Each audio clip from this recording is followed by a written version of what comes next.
This conference will now be recorded. This is SWE02's 2019 facility planning meeting with the State Construction Department, and we'll introduce ourselves first.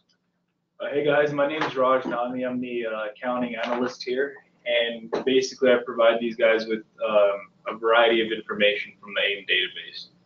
Good afternoon, Brandon Finney, State Construction. My role at the team is to identify the capital construction needs through the facility planning process, and then we work together to present them to legislative bodies in anticipation for appropriation.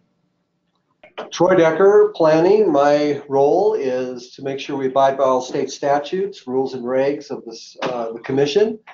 Make sure we capture all the updated information for our database and other data so that we have accurate reports going to the select committee and the commission. And then I work as part of the budget team and putting together budget recommendations to the commission.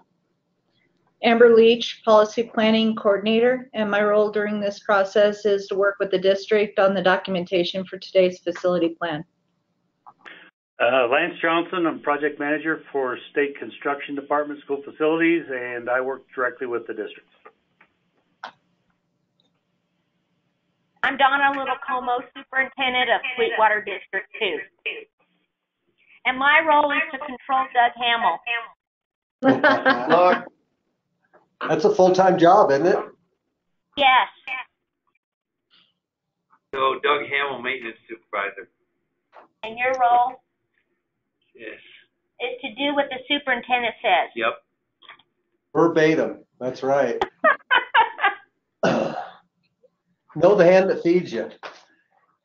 Hey, so Paul Severson may be in here, so I just highlighted him yellow, but if he shows up, we'll introduce him. If not, then we'll take him off at the end of the meeting.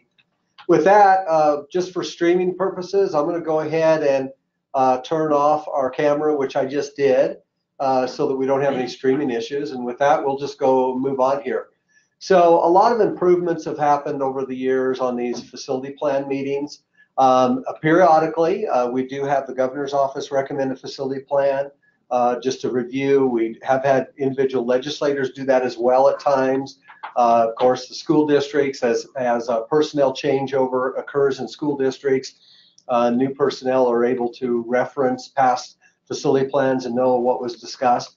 But these become very visual.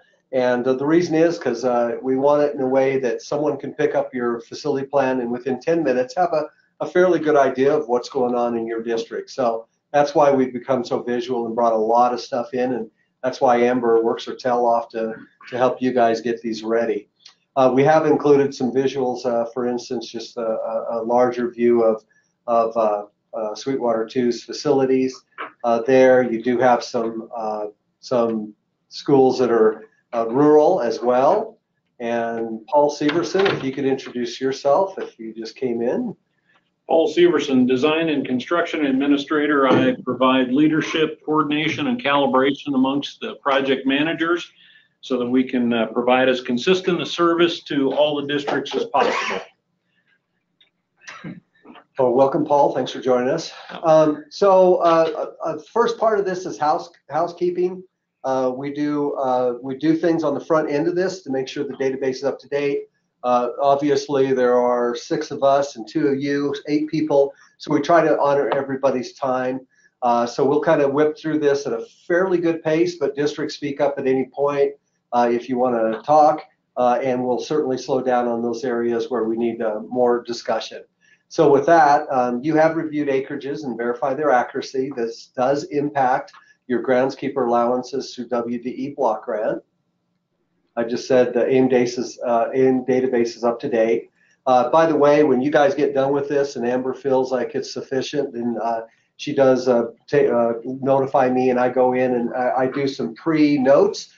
So if you, team and district, if you see some notes and see something you'd like to be added or whatever edited, just let me know and I can adjust my notes as well.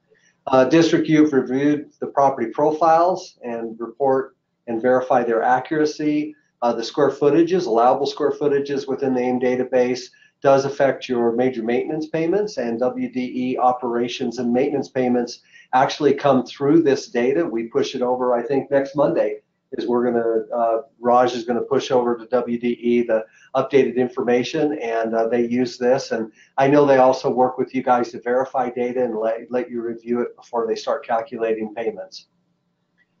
District has reviewed building leases and verifies accuracy, because these can be included within your allowable square footage and affect your major maintenance payments if your ADM drives high enough to cover that square footage. You've also reviewed enhancements and verified that accuracy. This is important because we're required by state statute to get these over to the select committee on an annual basis.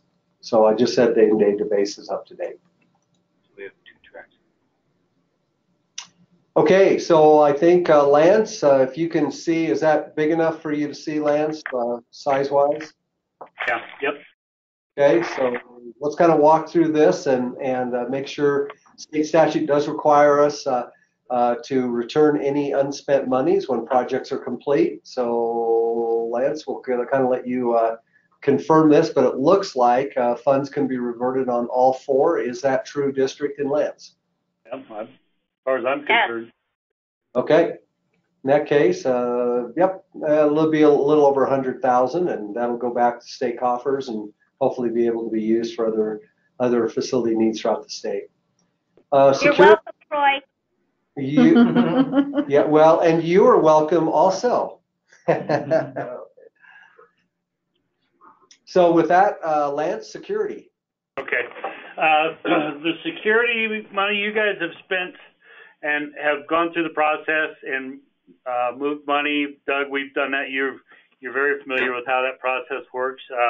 And you've basically focused on your two-way communication so far to date. But anyway, at least you've been spending that money as intended, and as you well know, that you can move money around and acknowledge that there'll be no back funding of the elements if you zero out one element and move money to another. But with this new $4.9 million that was appropriated this year, there's conversations that you may be able to use that money on any of the 20 security elements rather than the 8. And also you may be there, and Paul will get into this a little bit, I think, that you may be able to even use the other money that's been appropriated earlier on those as well. Now, you're aware too that you can use up to 10% of your major maintenance money towards security projects, and there's a lot fewer restrictions on that than there is with regular major maintenance. And they also applied that for this year, and you're allowed to spend 10% of this year's allocation for that as well. But there's been talk that they may not be doing that in the future. So when we start going through and you put in a request for 10%, we'll be checking the balance. I'll make sure that you have a balance in there, because if we go in the red on your 10%, there may, we don't have a mechanism at this point to back fund that and to replenish, to reconcile what you've already spent. So with that So going Lance, on, can you tell me a little bit more about the 4.9 million or the 4? Go down a little bit more, Troy. yeah, the 4.9 million is just new money that came out this year for security So projects. it has not been Dealt out yet. right. Okay. Yeah, Okay. and that'll, well, of course, that would come after July 1st anyway, but there's discussions on, and maybe now is a good time, Paul, if you want to go into more detail about what are some of those discussions that are being had right now. The original appropriation that we were requesting, the intent was for it to go onto the 20 priority elements. But when the legislation came out and it was enacted by the Senate and the House, it went back to the same elements that were originally part of the 2014 funding. So our director went to the governor and asked if he would strike that requirement for the the first 8 priorities, of which was done. But what that left behind was basically legislation that identified that the commission had to identify how and where those funds were going to be expended. So we will be approaching the commission in May to get input from the commission as to how they want to distribute those for that 4.9 million. And as well, the legislation also identifies that the remaining funds of the 9 million will also be reappropriated in that way. So we have an idea of what the commission would like to do, but at this point, we just, until they speak, we won't know for sure. We think the idea will be to enlarge it, but one of the things that the legislation does indicate is that it's supposed to go from highest priority to lowest priority. And the 20 elements, number 1 is the highest priority and number 20 is the lowest priority. So basically the way the legislation is written right now, it's intended to go to the lowest numbered priorities first. So again, we will give a report after May and see if we've got direction or if it will be continued in the discussion with the commission. Is any of those 20 items an SRO? No. Okay. Well, we are building based, and so everything that we have would be something that would go towards a building. Okay. And personnel would not be one of those. Oh, okay. I see it now. Yeah, those are the 20 priorities there. And basically, to be able to put funding towards it, though, the one thing we do know is you will have to have had it identified as a deficiency in 2015. You can't create a project. You have to basically put funds towards one of the deficiencies that was identified in 2015. Okay. And with that being said, too, there's other security funding out there with grants, like with Homeland Security and Department of Justice grants. And we also have had security conferences over the last few years. I don't know that you've been at those, Doug, Don, I don't know if you've attended those either, but we're still going to, as the agency, still going to try and have security conferences to keep people informed of where we're going and stay active with it. And Paul's got some insight on something that may be coming up this fall as well. Paul? We've been in discussion with WDE. Each year they've been having an S5S conference since Superintendent Balo has been there. And essentially they have asked if we would add our security component. And we're looking at a half-day security component. And this year the intent is to focus on what districts are doing in the state to essentially highlight some of the successes and some of the things that have been done by districts rather than bringing in outside experts. We are going to look for our own experts within our midst is the intent. Okay, that sounds great. Do you know what date that was, Paul? September 30th is preliminarily when they've set that for, and it's at the Gateway Center at UW. Okay. That's all I had, Troy. Thanks.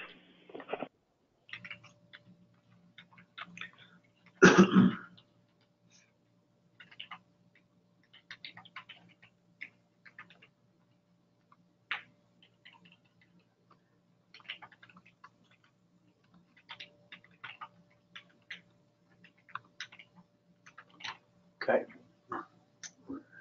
All right, so capacity, just looking at your different schools, there was one Truman Elementary School that I would assume it's because of boundaries or whatever, but overall, your school's district's looking really good with regard to available space, and it looks like you have plenty of room within your elementaries at this point, as well as your other schools. Right. So just out of curiosity, your Truman, is that a boundary issue at the 110%, or what's caused that? It is. It is. All right. And then enrollment projections, I'll just bring up the actual spreadsheet and try not to assume on these that everybody knows everything about them, but obviously we track, we basically get the enrollment on the first school day of October every year from WDE. They scrub it, they get it to us about the end of December, and then we populate these these enrollment projection sheets. But at any rate, how it works obviously is if you were to track like 2008 kindergarten goes to 2009 first grade, 2009 kindergarten goes to 2010 first grade. And what we do is we do 10 years of trailing data and we average that. And so your survival rate statistically from kindergarten to first grade, 96% of your students over a 10-year period do end up progressing on and being in and being reported on October 1 of each year. So 96%, I assume you probably have some kind of do you have kind of a transitional kindergarten that maybe if they're not developmentally ready, you hold them back another year? Or Yeah, is it, we do. okay. So you guys, you do kind of lose a few students up through the elementary level. You pick some up on that. I think that must be 7th grade. So that's kind of interesting. You actually you're picking students up at the 7th grade level. Are you guys getting maybe a few students over from Sweetwater 1 at that point, do you think? Yes, we do. Okay. We and have then, quite a number that come over every year. okay, and that's pretty well. And they usually start in the secondary when they start coming. Okay. Yeah, and you see that the freshman year as well. And then you guys have a pretty high percentage. Usually there's right here in the high school, there's usually a lower, junior year is usually pretty low or lower in schools. But overall, I'm sure you'd love to keep all 100% of them. But apparently you've got some students not progressing on to junior year, but then you must pick them back up in senior year potentially. We do. And, you know, our graduation rate is like 94%. So that's Wow. another indicator that they stay. Yeah. I heard one time, like in Florida, they have less than 50% graduation rate. Yeah. That's a crazy thing like that. Yeah. Okay. Well, even Rock Springs is like 76%. And it's just interesting that 10 miles down the road, there's a whole different scenario. Yeah, very interesting.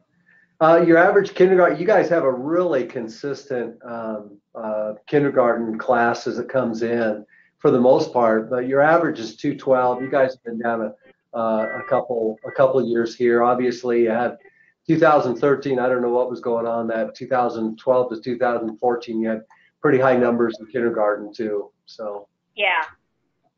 at any rate. We watch the birth rates too, and the birth rates right now are flat. So I think we're going to stay right around just under 200 for a while. Oh, good. Well, I hope that's true. We, I've heard that the average student produces about 15,000 for a school district, and so each student, and you guys lost, it looks like about 68 students this last year, and that's a lot of money. So I'm sure you have just. It is. All right. Well, good. So for the most part, you're not drying up and blowing away. You're staying there. That's good. Statewide, of course, we do track statewide capacity, and according to commission rules and regs, we have a high capacity of above 100%. Medium is 95 to 100, and then the low capacity, according to rules and regs, is 90 to 95. You guys are not on there, but it is interesting, as you probably know, that the commission did last year change the restricted capacity in K3, kindergarten to 3rd grade, to 25 students if a room would hold it, which very few did in the state. But there was a lot of pushback on that, so they went back. And last year on high capacity category here, there were only 2 school districts with grade configuration needs. And this year a bunch more. And what happened was when they went back to the restricted capacity 16, it pushed a bunch of elementary schools up in this high capacity category. Natrona, we met with them, these guys, I didn't met with them last week, and there are 300 seats down in the schools they're using, but they also have mothballed 4 schools, which is 900 seats. So they've got plenty of room. So even though they're up here in, they're actually have non-construction alternatives to go to. So they probably won't be seeing any money in the future here for a while. I just said you guys have sufficient capacity for the enrolled students. Some schools are more full than others, and the district sets attendance boundaries as it chooses. That's correct. Okay. All right, so charter schools, let me change that, make this a little better for you. All right, charter schools then, you don't have a charter school. Condition, you guys know that as a building ages, so does the increased money is needed to take care of it. Routine maintenance all the time or preventive maintenance. Major maintenance from the very beginning is important to build up, and that's why fortunately state statute changed and there's no longer a 7-year phase in. And I'm sure you guys have probably done well with that because of your new school remodel and stuff. So you guys are, so I think from almost the very beginning, how many years maybe you missed out on the full amount of major maintenance, maybe 1 year on that, and then the phase-in went away? Do you remember? Yeah, I think it was just one. Okay. But anyway, we're glad about that because districts, you need a lot of major maintenance to take care of these facilities. So anyway, as the building ages, major maintenance is important, but eventually you have to have an infusion of major capital funds one way or another to deal with the deferred maintenance. I just included the FCI, how it's calculated in here, just, someone who was technical. So out of 450 plus buildings, give or take, this is just page 1 of educational buildings. A lot of these are being taken care of on this list. You do not have a building on the first page of this at least. Ancillary buildings, this is kind of an interesting discussion. As you well know, educational buildings by state statute are to be prioritized for recommendations for capital funding before ancillary. So as the amount of capital funds have decreased, it's a little bleak for support building. So we just tell the districts, take care of your building with major maintenance. You can certainly ask for component funding, but major capital funds are not at this time foreseen in the near future at least. And you guys overall have really good buildings. I think you take care of them well. I think you have good systems and stuff like that. Not to say that you don't have any challenges, but your scores look pretty good for all your buildings at this point. So we just said buildings are in relatively good condition. Any other comments there? No, I just think that goes a lot to Doug's tenacity of keeping up on these buildings. And, we've really remodeled everything. The only new build we had was Granger years ago. But we've put 30 to 40 new years in most of these buildings just by staying on top of them and trying to make sure we could leverage the money and make them new again.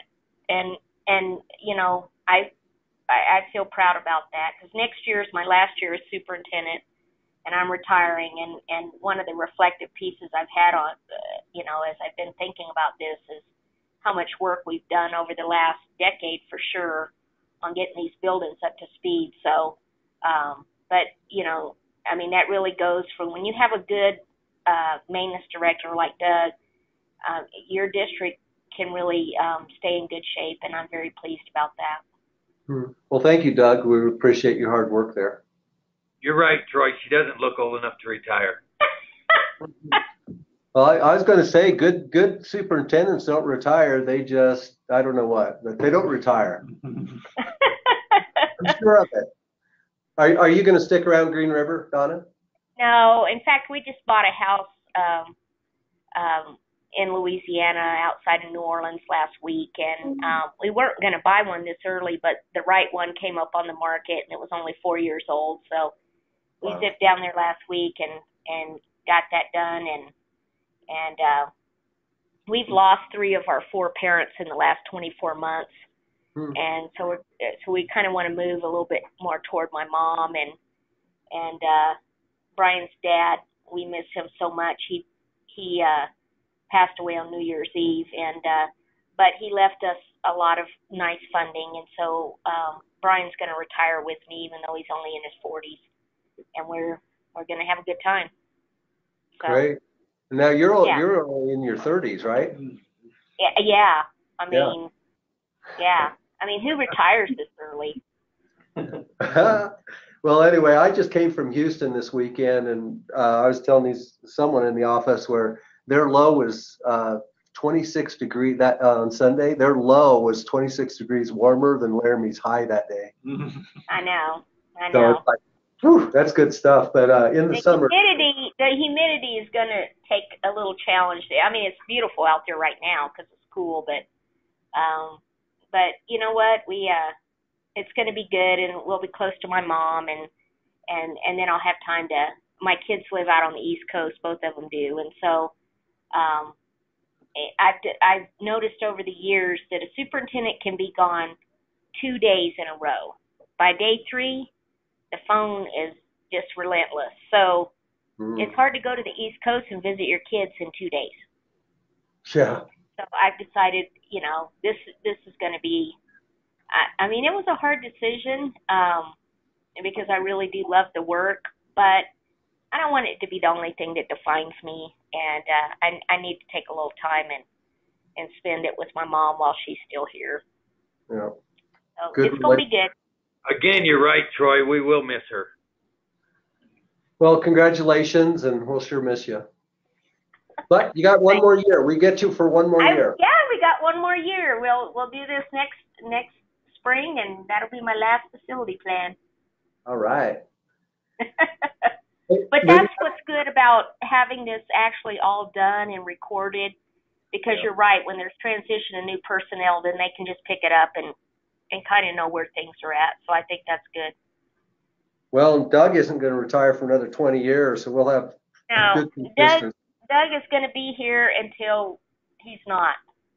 That's what I've decided. I told him I might fly him down to New Orleans every once in a while if I have a snag with maintenance on my house. There you go. Put him to work. And then as long as he can get back in the same day, Donnie, you know he doesn't like to go overnight.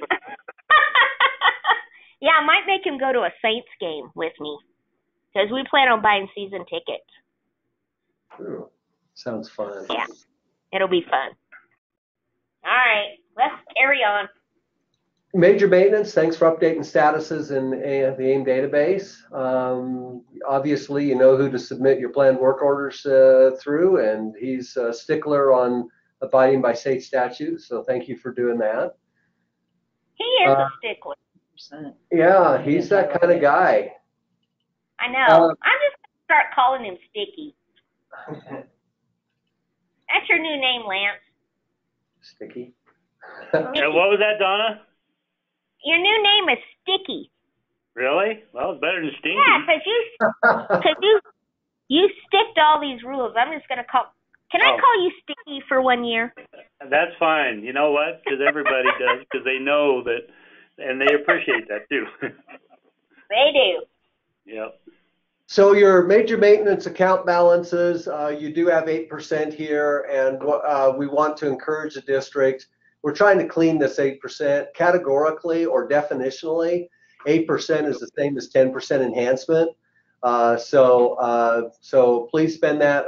If you have some more buildings that don't qualify or whatever it is, scoreboards and teacherages and pools, and if you'd spend that 8% down first and help us clean that out, we'd appreciate it as you move forward. This is just illustrative of last year's priorities. Again, we do this just as a record. You don't have to defend anything you've done or priorities. We just like to keep it in the facility plan as a record of what you did last year. Your low condition scores, obviously you have some 2s or poor condition, and each of these are directly correlating to a percentage deficiency. But at any rate, we've had each and every year, legislators will ask us during committee meetings, are school districts spending their money on the lowest condition scores on their highest needs? And so we just started just letting you districts speak for yourselves. And so if someone asks for your facility plan, you've spoken for yourself, and that's all we can. Okay, I do have some questions on this. You bet. Because we had the evaluations done, and I know that like at Lincoln, I believe it was doors were a 1, and we had a lot more 1s on there, and then they come back, and I want to know how an old door gets improved from a 1 to a 2. Did you paint it? No, and I mean, I really am concerned about the inconsistency of that. I mean, how can something that's scoring a 1 all of a sudden, it's been a 1 for like, I don't know, 7, 8 years, and then all of a sudden now it's a 2.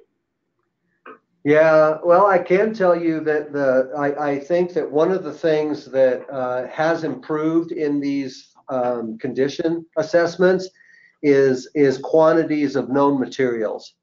So they're able to, I think in the past they would, and I don't know what building you're talking about or what the doors are made of for materials, but I do know that one thing, and that is that if you have different types of doors, they're able to quantify those through the type and then apply scores based on that model for that type of door. So that's one change that has occurred in the past. Now, I don't know what your specific issues are there, but and then the other thing too is one of the most important things is for someone to accompany these assessors on site and shadow them the whole time they're there. And I'm wondering, and this is just hypothetical, but I'm just wondering if something was revealed to them that was not shown to them or talked to them before, that maybe brought that to a more accurate score because it was unknown previously. Just thoughts. Well, like the wall finishes, I believe the wall finishes were 1. They have like this wall text stuff on there, and I mean and all of a sudden that improved, and I was like, those walls have been horrible for a long time, and I just don't get that. But at any rate, I also want to talk about these elevators, because the elevators came on there as a low priority, and the thing is, we can't enlarge the hole. And the elevators function fine, but I don't know how we're supposed to fix that. So Troy, we can fix it at Lincoln, but the Harrison, Jackson, and Washington, those elevators are kind of stuck in a shaft in the middle of the building. And I guess I don't know what your recommendation is for $66,000 to remedy the size of the elevator. Yeah, I mean, there's no way to. For the function. And I would think that the guys that come, or whoever came out and look at that would know that. I mean, they're smack in the middle of in the building. How are we supposed to remedy that? And then the legislature wants you to be sure that you're getting those low priority things, and we agree, but there is no way to fix that.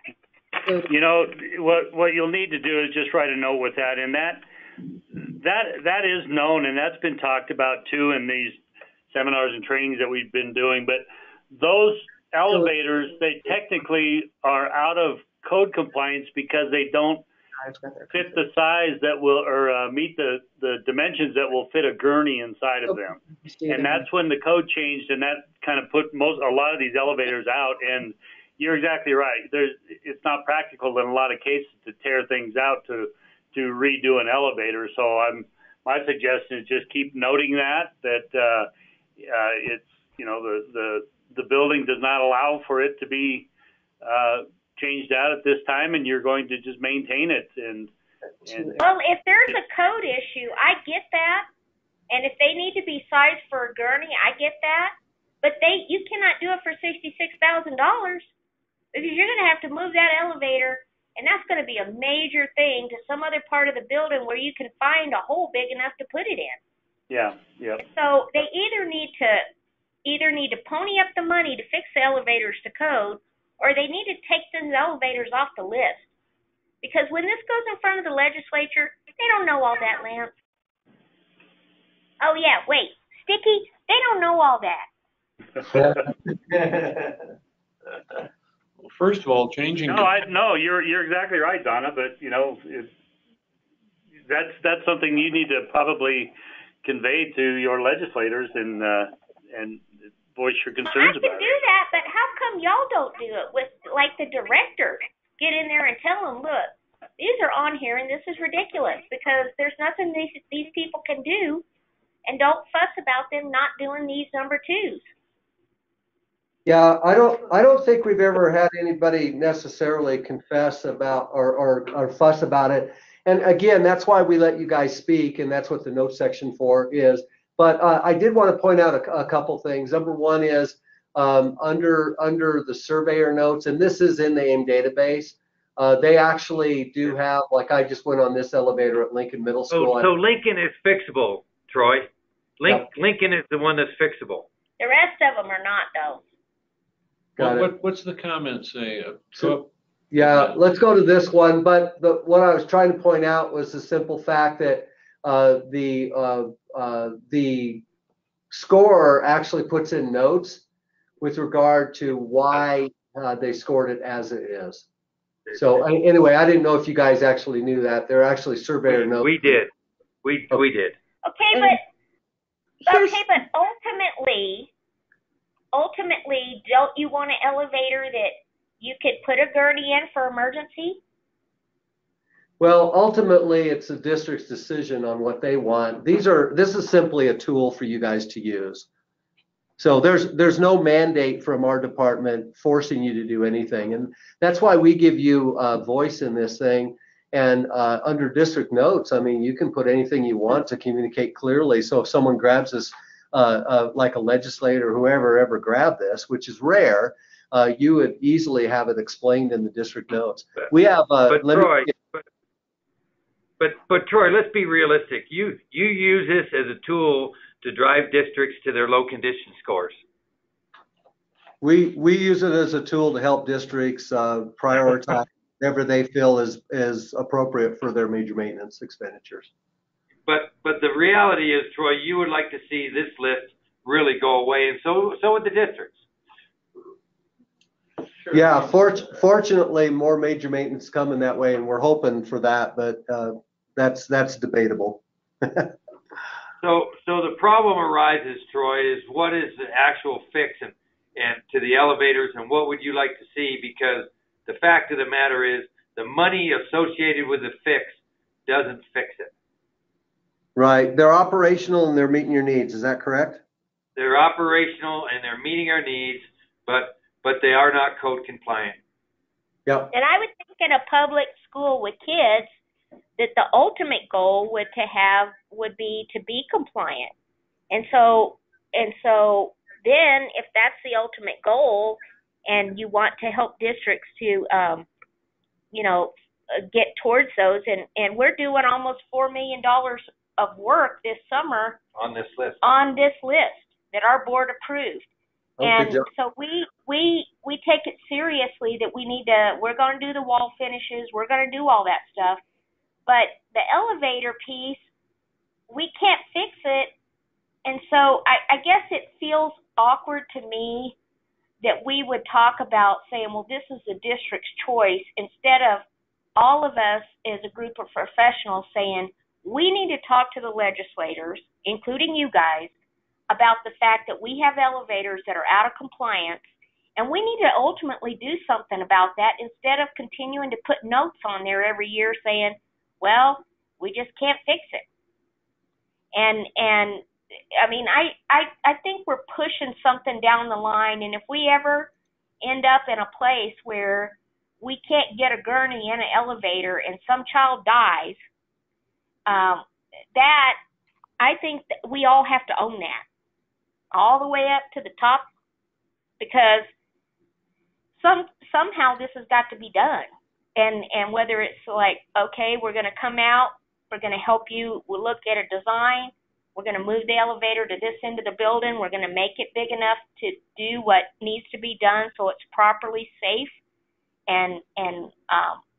So anyway, I don't want to over fuss about this thing, but just saying that this is a district's choice and don't worry about it, it rarely comes up, doesn't sound like that we really care about making sure that stuff is good for kids. That's all I'm saying.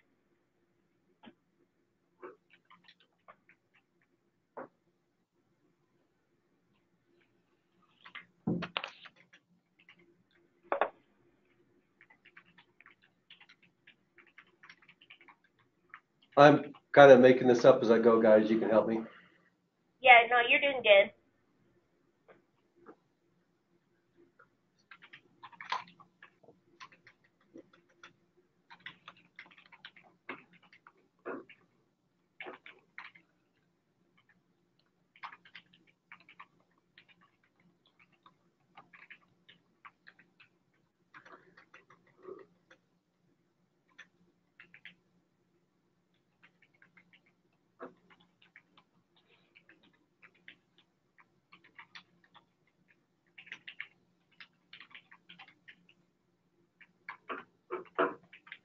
Something like that, okay? Something Yep. like that. Troy. Yep, that's good. Thank you. You are welcome. Yeah, you know, the other one I was thinking of is like in bus barns or something. You know, the thing about the condition assessments is they're not, I mean, there's always subjectivity and everything, but we have complaints about like bus barns where, you know, stair finishes Yeah. would produce a 2 or something. And, but, you know, a school district's not going to spend a lot of money, or sometimes it's not a public access type of thing. So they're like, heck no, we're not going to spend $100 or $300 or whatever it is to do that. We'd rather spend that on our educational building. So yeah, and it's acknowledged that in every system there are strengths and weaknesses and general principles of application, and then there's those things that are not maybe perhaps adequately addressed through a system that is more broad in its application to districts across state. Okay. All righty. Thanks for the comments. You're welcome. The next condition assessment, every 4 years, we're required by state statute to hire a professional service provider to go out and assess these. It's been FEA for the last several years here for about 4, 5, 6, 7. But at any rate, here's the schedule. We are this fall going to put together a scope of services, go out and procure a professional to do that. All kinds of things occur between now and then. One of the things that we do offer, and of course we want Doug to be there because Doug's going to be there for the next 20, 30 years, so he's the man, is training districts. That's going to happen. It's not going to be April 1st. We actually use this as a timeline to backdate when we need to start. But sometime in April of next year, we are going to provide districts an opportunity to once again see the tool that's going to be used to assess buildings, review that tool, understand how it's scored, let people like Doug ask questions and make comments and stuff like that. And then, so we always provide that so the districts know how important this condition assessment is and the data we collect from it, and the importance of districts to shadow those assessors every step of the way when they're on site. The other thing that is good here or important to mention is periodically we do have school districts get a little concerned about people in their buildings interrupting educational time. But to be realistic, when you have over 500 buildings in 2.5 months, it's not going to happen. So we do have to squeeze some of those assessments into the spring before school's out, and then into the fall as school begins. But they're trained in such a way as to not to cause any academic issues at all, but to be as quiet as they can and do their job. Anyway, any questions on that? No, thank you. You're welcome. You guys do, looks like Amber got all these kind of straightened out, or I did, I can't remember, I don't know which of us, but we do see that you asked for quite a few component projects. They were prioritized out of 31. You can see where yours fell. And then if, for instance, if you were to get number 13 on this, this is obviously, and you guys know that, prioritized by district personnel across state, but you guys end up with 13th as your earliest one. They'd have to fund down to 27 million. That's never happened. So just not to be negative, but if we get through number 4 on this list with component funding through the legislature, we'd be thrilled, but we'll see what happens. But at least you know where you are, and you can certainly talk to your legislators and know exactly how much money, if the commission approved it as is, how much money would be necessary for you to cover those requests down where you're positioned. When are they making that decision? We'll have a tentative budget presented to them in May, and June is probably when they'll vote. July they vote. They'll vote. So the commission will vote in July, and then in September 1st, it'll go to the governor. And in October, the select committee will draft the bill, and that'll go to JAC in December, and then off through the legislature. Okay. And then we'll know in July it'll be around March of 20 what the outcome is. And historically, you know, like Troy said, it's around 6 to 8 million. The last two requests, they funded right around 20 million. And that's due to, we had some projects that were going to become emergencies if they didn't fund them. And then also we were trying to transition to an asset preservation. So they increased that to take care of some of the component needs out there. So you never know. Okay.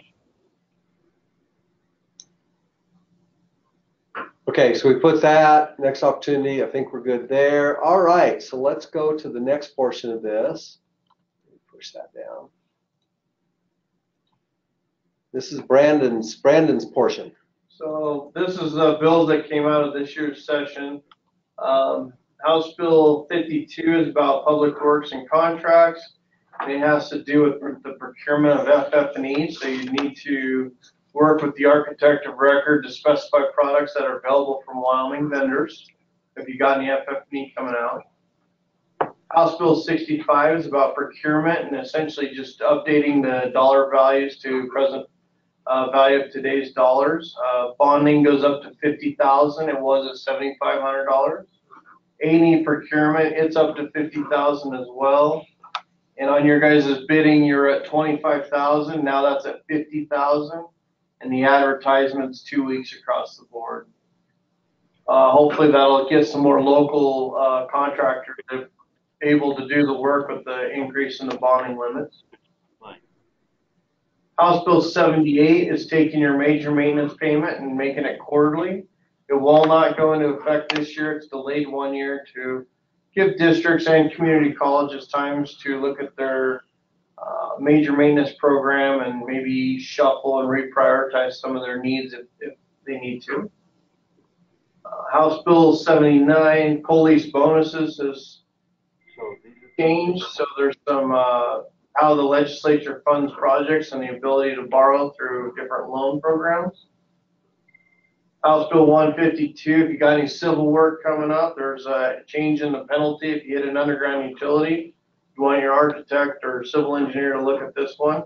The fine's $5,000 from $500. Senate File 49 is about private schools having the same type facilities as public schools. And then public records that you guys may deal with, and Senate File 57. Senate File 74 is a tiered process for hiring architects and engineers. There's a mathematical equation based upon the contract value as a whole and what is determined as a resident. So it's an attempt to keep state dollars spent on local architects and engineering firms. And then the next one is House Bill 50, or House Bill 1. And in there we got a couple appropriations. We got the Satellite High School for $17.9 million. John C. Schiffer, which is in Sheridan 2, got appropriated. We had a ranch school or modular. We got some reappropriation of existing funds to take care of that building. There's a charter school lease in Laramie, Wyoming. SFC had some unanticipated, so you usually get a little bit to take care of unknowns. Security projects, as Lance and Paul were talking about, that's the 4.9. It'll be heading to the commission in May to discuss the policy that we're going to operate under. Major maintenance, when we ran the calculation, we were short some money because of RS means number went up. So we asked for an additional $1 million and received it. So you'll see a small uptick in your payment there. And then in Laramie 2, we have Laramie 1. Laramie 1, we have another charter school. Yeah, Laramie 1. Yeah, Laramie 1. So the total appropriations is $34.2 million. Any questions on any of that? Nope. Actually, we started kind of observing what school districts do on the education bills. You guys have a really good network of helping each other know what's coming up and be able to respond to that. And so we thought it'd be kind of nice starting last year to, and some of these are already covered under that, but just let districts know what the changes are that maybe affect their. That Satellite High School's in Rock Springs, right? Yes. Yeah. Yeah. That's good. They need it. Yeah, that was really a very, and man, I'll tell you, they worked their tails off to get that. Yeah. Well, that got all goofed up with Cary Junior High. That thing's been like a saga. Yeah, they did go, we've been to the legislature twice with it, and we've done multiple studies, so. All right, budget requests. We're not quite sure how this is all going to work out yet, but SSC rules and regulations do require each building to have a composite score basically made up of 50% weighting for each building on condition, 35% capacity, and 15% educational suitability. But that's being talked about and discussed how that looks like, when it looks like. In the past, of course, historically, we've always had for the most part, a SFC at least, a conditions list and a capacity list. So we'll see how that works out as we move forward, and that'll be an open public discussion. I assume this, please correct me if I'm wrong, that you do not have any capital requests this year. Is that correct? That's correct. Okay. So we're down to the very end here. What have we not talked about? Unique issues, ideas, or concerns that you'd like to talk about before we close our meeting? I can't think of any. So I think we're good. Troy, I'd like to go back up. I guess I missed the opportunity up in leases. When we were having that issue with Toman Water, out at the Toman School, we were talking about the lease that you have for Toman for that school, and we didn't have it in our database, and we couldn't see what the lease read in terms of water and who's supposed to take care of the water to the building and all that. And from my recollection, you guys were going to pull that together and get it in AIM. Did that ever? I don't remember any of that, Lance, but I do remember us fixing the water problem out there. Yeah, I know. Yeah, and we are working with our attorney on updating that lease. Okay, at this point, we didn't have the lease in AIM, and I'm guessing it's still the case. Okay. Yeah, and you know, just another thing happened today. The teacher out there is going to retire. And so, you know, I'm wondering, one, if we can find somebody to go back out there, and two, whether the Tomans may make some other, so I think everything's a little bit up in the air, but we are, Hickey and Evans has the lease, and we are working on that update. Okay, thanks. Oh, I don't think I'll put the future is yet to be determined on that, but yeah. Okay, guys. That wasn't being a stickler, was it, Lance? What, Doug?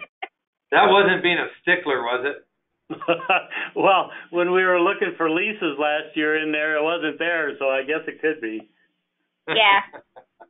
Leave it to Sticky. He's going to bring it up. Good catch, Lance. All right. Staff, anything from you? Anything more, I should say? No, I'm good. When Lance speaks, it's the last word, so I guess we're okay. Wow. We can close out the meeting. Shut her down. Shut her Thanks, down. Troy. Lance. Hey, Everybody. Thanks, guys. Thank you all. Talk to you later. All right, bye-bye. Bye. So they're going to send that to you if we can see the sign. Or send it to me.